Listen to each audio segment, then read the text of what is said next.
Ciao ragazzi, ben ritrovati. Vi faccio vedere oggi un gioco di ruolo che mi ha veramente colpito. Perché? Perché è un gioco di fantascienza ambientato in è un universo, diciamo, ovviamente fantascientifico, ma la storia è intrigantissima. Il gioco è Coriolis. Coriolis è edito da Weird Edizioni in Italia ed è un gioco di Free League, sono gli stessi che hanno fatto Alien. Se volete alla fine del video vi metto anche il video di Alien. Il sistema di gioco è simile ed è fantastico, poi vi racconto un paio di cose sui dadi che secondo me rispetto al D20 System hanno trovato un modo innovativo di far funzionare, diciamo, i giochi, ed è una cosa incredibile, ma non ve la racconto ora perché ve la faccio vedere da vicino subito dopo la sigla.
Allora ragazzi, la copertina che vedete è una limited edition, è la Icon Edition. Questo perché nel gioco c'è una fortissima componente religiosa medio orientale e tutto il gioco è ambientato come se fosse in Medio Oriente, quindi è molto intrigante per noi perché ovviamente sa di esotico.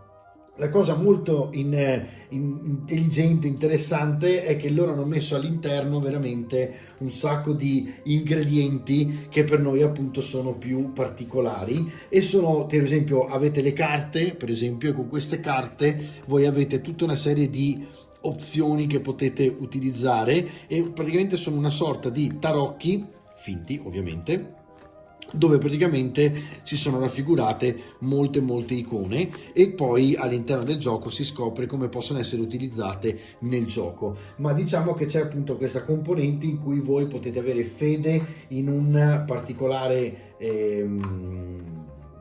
divinità piuttosto che fede in una diciamo che è molto simile veramente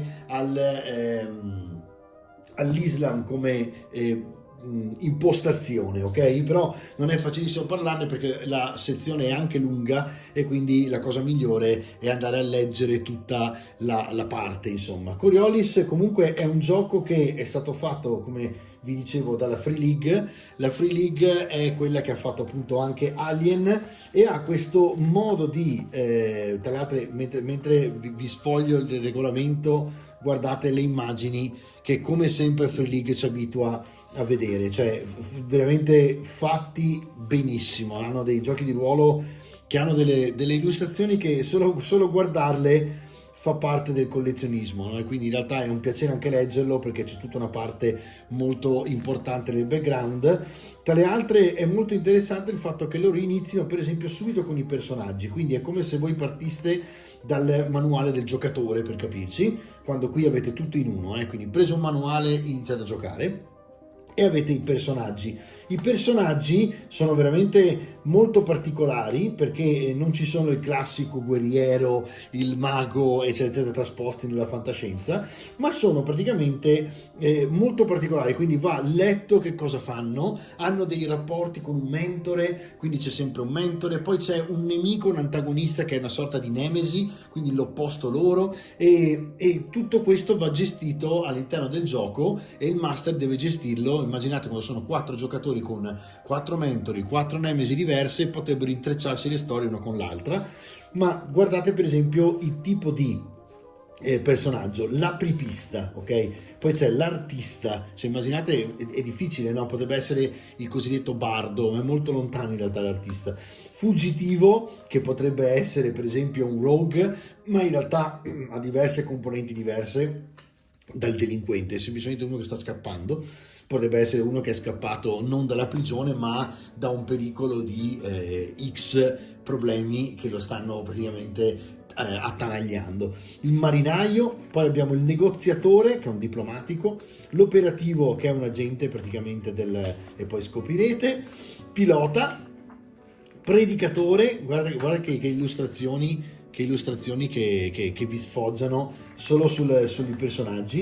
Il ragno dei dati, scusatemi, il ragno dei dati è fantastico perché è una sorta di hacker e quindi anche qui c'è tutta una componente importante che potrebbe essere trattata. Scienziato e soldato, il soldato è il classico, diciamo, combattente, no?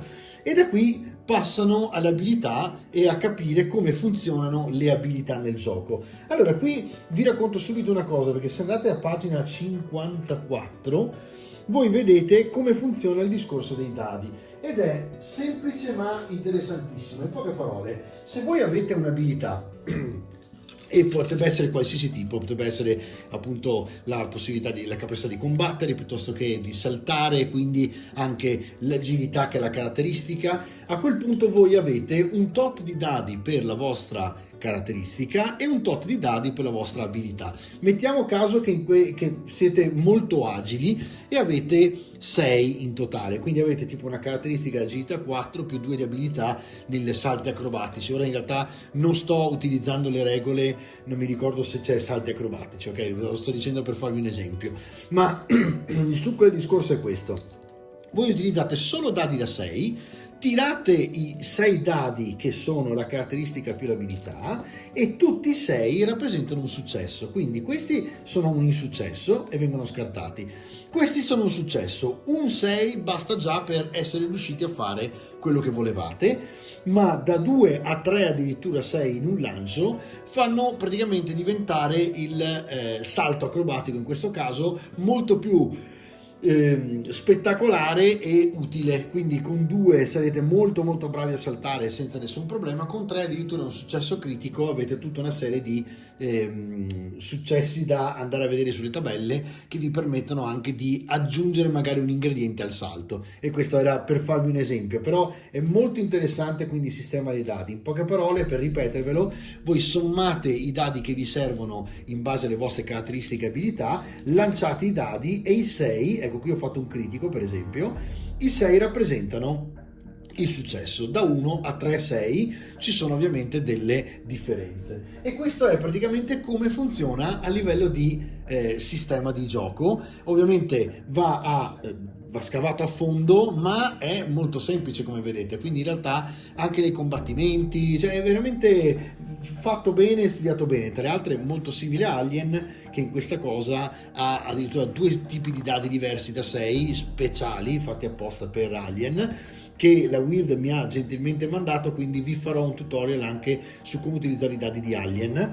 L'avevo rimandato perché volevo farvi vedere prima Coriolis, che è simile come sistema di gioco ma è completamente ex novo come ambientazione. Allora, passato l'abilità, vi fanno vedere le doti, eccole qua, e queste sono sostanzialmente le caratteristiche. Quindi come vedete avete i sensori attivi, i sensori passivi, i riflessi accelerati, lesto, rapido, rigenerazione, stupendo, eccetera eccetera. Quindi modellature bioniche per esempio, quindi va a pescare moltissimo in quello che potrebbe essere l'idea di un cyberpunk, per capirci, dove ci sono degli innesti biotici e avete praticamente da gestire e utilizzare anche quelli rispetto alle vostre forze normali. Poi ovviamente c'è il combattimento, quindi tutto il capitolo dedicato al combattimento. Come vedete non è solo tirare dadi da 6, c'è tutta una questione di incroci di componenti da mischiare, più armi che utilizzerete. Però è interessante che siano partiti da qui e non per esempio dal background.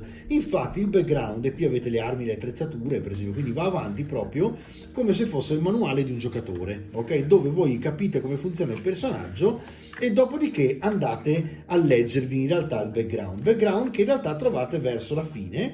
Avete una campagna, all'interno del manuale, quindi voi comprate il manuale e avete già tutte le regole, sia per il master che per i giocatori, e persino diciamo un prontuario dei mostri, dove avete qualche mostro e qualche alieno, ovviamente, che può essere, qui li chiamano bestie e jinn. I jinn, per chi non lo sa, sono i demoni in Medio Oriente, lo sono anche jinn senza la D davanti in Giappone, per esempio, quindi anche qui puntini da unire se siete curiosi della storia vera, questa è una storia vera, ma ovviamente loro hanno preso questo e l'hanno reso ancora più fantastico, diciamo. Dopodiché avete, guardate che meraviglia, l'inizio della campagna, quindi il capitolo 15 è proprio una campagna da giocare, di cui adesso non vi spoilerò nulla, ma c'è tutto, c'è la mappa e tutto quanto, e potete serenamente giocare. Quindi preso un manuale, in 5 persone giocate divertendovi e studiate magari insieme il giocatore, e poi il quinto o il primo che fa il master si studia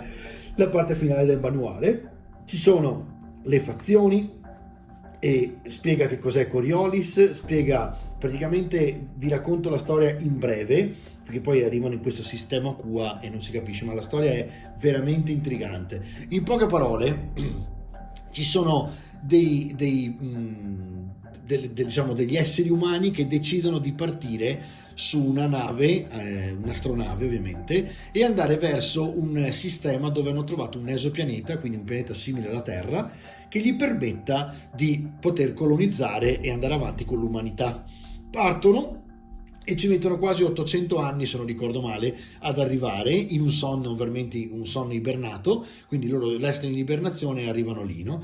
E questi vengono definiti i zenitiani, praticamente, cioè coloro che fanno parte dello zenith, ok? Noi abbiamo parlato anche nei nostri tutorial, lo zenith è il mezzogiorno, quindi il punto più alto del sole nel cielo, no? Di giorno. E questo cosa vuol dire? Che loro si sentono i primi, essenzialmente, quelli che arrivano, giustamente vanno a colonizzare. Piccolo particolare, quando sono partiti dal pianeta Terra, sono partiti che gli umani non avevano ancora scoperto i salti spazio-temporali, i tunnel spazio-temporali, i wormhole, eccetera, eccetera. Andate a studiare su internet che cosa sono le teorie, se vi interessa, dei wormhole piuttosto che dei tunnel spazio-temporali, che più o meno sono la stessa cosa. A un certo punto, però, circa 300 anni dopo, scoprono questa appunto tecnologia, riescono a formare dei wormhole, prendono un'astronave di 300 anni più tecnologica, ci mettono dentro altri esseri umani e li lanciano nella stessa direzione di questo esopianeta dove erano partiti gli altri, ma gli altri sono in ritardo di 500 anni. Quindi cosa accade? Che quando loro arrivano su questo esopianeta dopo 800 anni, i protagonisti, diciamo, quelli che erano partiti per primi, si ritrovano quasi una mezza era, perché sono 500 anni di umanità, tra le altre la nostra umanità, quindi super accelerata, super veloce. Immaginate in 500 anni che cosa tireremo fuori noi a livello tecnologico da qui in poi, e quindi questi in un attimo sono arrivati là, facendo il salto. Quindi quando i primi che erano partiti arrivano, trovano già tutto colonizzato e trovano questa colonizzazione fatta da quelli che si definiscono i precursori. A questo punto cominciano a nascere delle guerre, nonché delle fazioni che si dividono fra zenitiani e precursori, per cui si litigano sostanzialmente il diritto di aver colonizzato o no l'esopianeta. Cioè quelli sono partiti per primi, per arrivare lì avevano diritto ad avere una vita nuova, una civiltà fatta da loro, ma quando arrivano lì la trovano già bella che costruita da 500 anni, perché quegli altri con un salto spazio-temporale ci sono arrivati in un attimo, mentre loro poverini avevano la vecchia tecnologia e ci arrivano in 800 anni. Però è intrigantissimo il fatto che quelli che arrivano dopo sono i progenitori e i bis nonni per 500 anni di quelli che sono arrivati lì, che sono i pronipoti. E quindi a questo punto nasce anche tutta una sorta di adorazione nei confronti di quelli che sono i primi, e quindi non i precursori ma i zenitiani. E è intrigantissimo, però capite che la storia è molto molto intrigante. A questo punto, che vi ho fatto vedere il manuale, vi faccio vedere anche delle cose in più, diciamo. Le carte le avete già viste, sono praticamente carte che servono appunto quando si gioca a Coriolis per il discorso delle le carte icone praticamente, quindi poi scoprirete all'interno delle regole come si utilizzano le icone. Le carte non sono necessarie, però sono veramente un pezzo add-on fantastico che quando giocate è molto più bello avere in pratica in mano le carte, ok? Non costano praticamente niente, quindi merita averle. Weird ha fatto questo eccezionale diciamo, questo è lo screen del master, che mi viene di screensaver, stavo pensando ragazzi.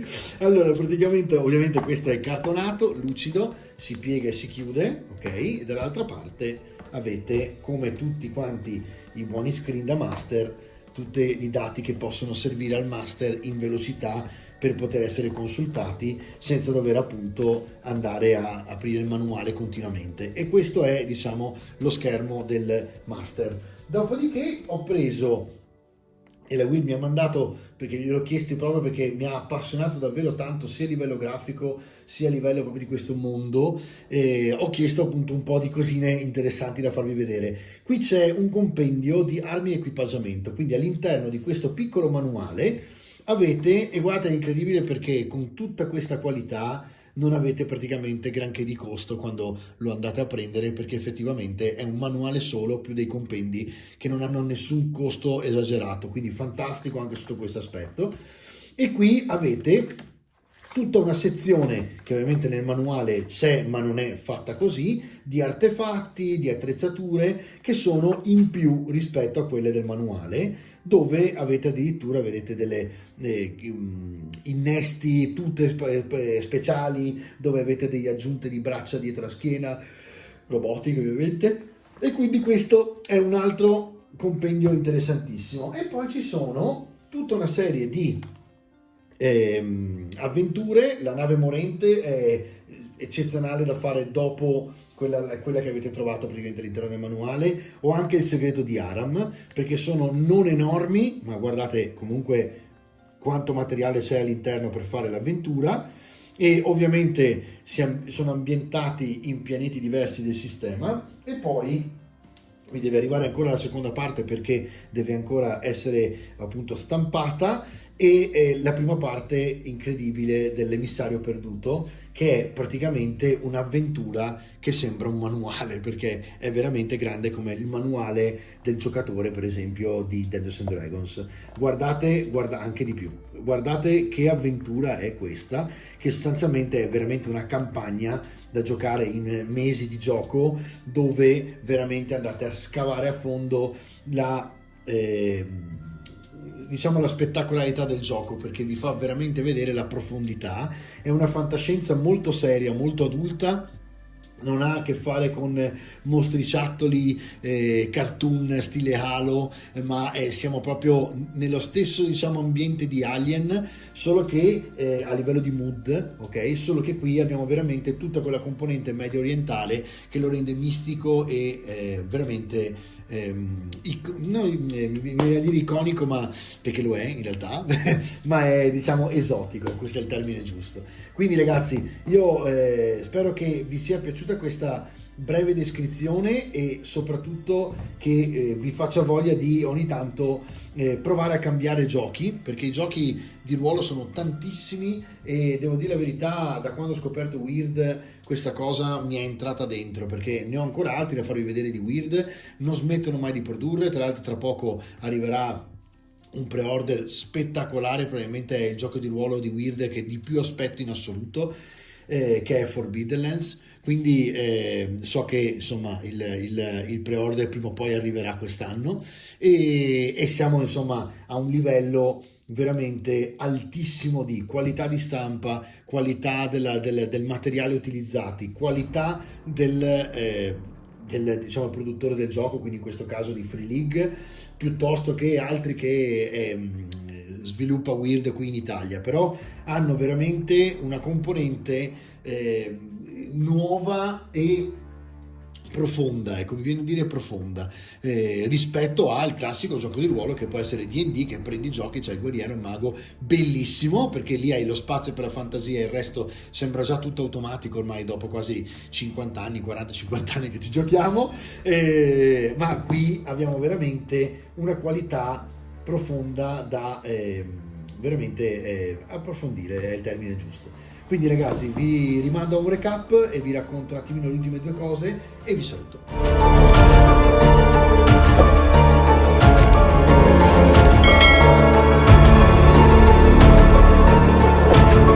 Ragazzi, se cercate un gioco di ruolo intrigante di fantascienza, avete trovato il vostro gioco. Questo è veramente un gioco incredibile. Il Terzo Orizzonte Coriolis mi ha veramente fatto sognare posti esotici irraggiungibili che spero un giorno di vedere, credendo che non sia finita qui quando ce ne andiamo dal pianeta Terra, perché veramente è bello, fa aprire la mente in situazioni che potete immaginare solo ovviamente nel vostro cervello, nel vostro cuore. Quindi veramente un gran gioco di ruolo.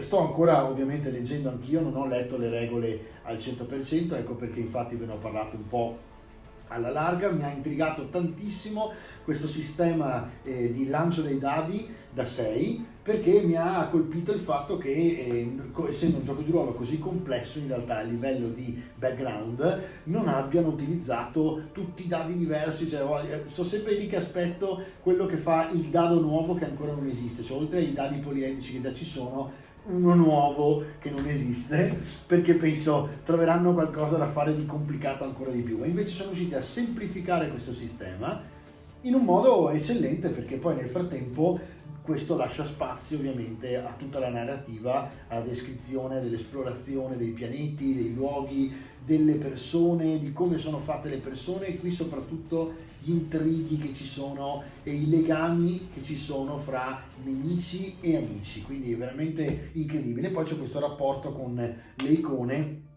che è un'altra cosa molto interessante che ha a che fare con il sistema, diciamo, religioso di Coriolis. Ragazzi, io spero che vi sia piaciuta comunque questa piccola infarinatura del gioco di ruolo. Se cercate un gioco di fantascienza, questo è attualmente quello che vi sento di consigliare di più in assoluto proprio. E poi ne vedremo altri, perché ne ho altri già in tasca pronti da farvi vedere, ma qui ho un pezzettino di... non è un pezzo di cuore, è qualcosa, come un quid, qualcosa in più che mi viene da dire è un giocone, ok? Quindi dovreste aprire il manuale e controllare per conto vostro per capire cosa intendo, però è veramente qualcosa di particolare. Ragazzi, io vi ringrazio e ci vediamo la prossima puntata, dove andremo avanti con i tutorial, e presto vi parlerò anche di un paio di giochi nuovi della Weird veramente interessanti. Ciao!